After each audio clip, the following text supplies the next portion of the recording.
PSBB di Kota Surabaya dimulai tanggal 28 April hingga 11 Mei mendatang.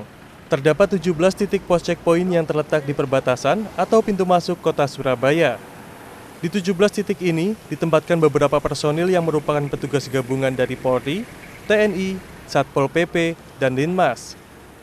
Para petugas yang ada di pos checkpoint akan memeriksa semua warga yang masuk ke Kota Surabaya. Bagi pengguna jalan yang tidak memiliki tujuan dan tidak dilengkapi surat pendukung, maka akan diminta untuk balik dan tidak boleh masuk ke Kota Surabaya. Hal ini ditegaskan oleh Edi Kristianto, Ketua Pelaksana Gugus Tugas Percepatan COVID-19 Surabaya di Balai Kota Surabaya beberapa waktu yang lalu.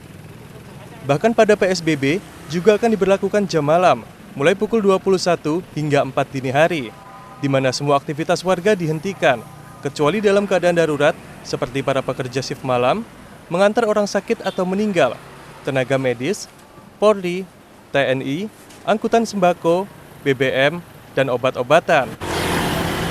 Untuk lokasi-lokasi keluar masuk, kita memang sudah kita siapkan 17 pintu masuk atau checkpoint yang selama ini sudah berlaku, cuman yang selama ini fungsinya hanya untuk melakukan sterilisasi mobil dan penumpang yang masuk Kota Surabaya. Dan nanti ketika PSBB diterapkan itu lebih pada untuk pembatasan orang-orang yang bisa masuk ke Surabaya.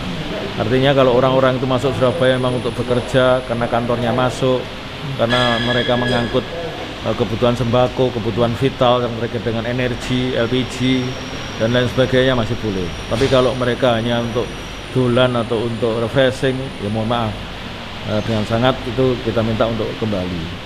Lebih lanjut, Edi juga mengatakan, Wali Kota Surabaya Tri Risma hari ini sudah mengirimkan surat edaran kepada RT/RW se-Surabaya agar menghidupkan kembali pos kamling di tiap kampung. Diharapkan selama PSBB, warga Surabaya bisa disiplin dengan berbagai peraturan yang telah ditetapkan sehingga bisa menekan penyebaran COVID-19. Dari Surabaya, Desi Anggraini melaporkan.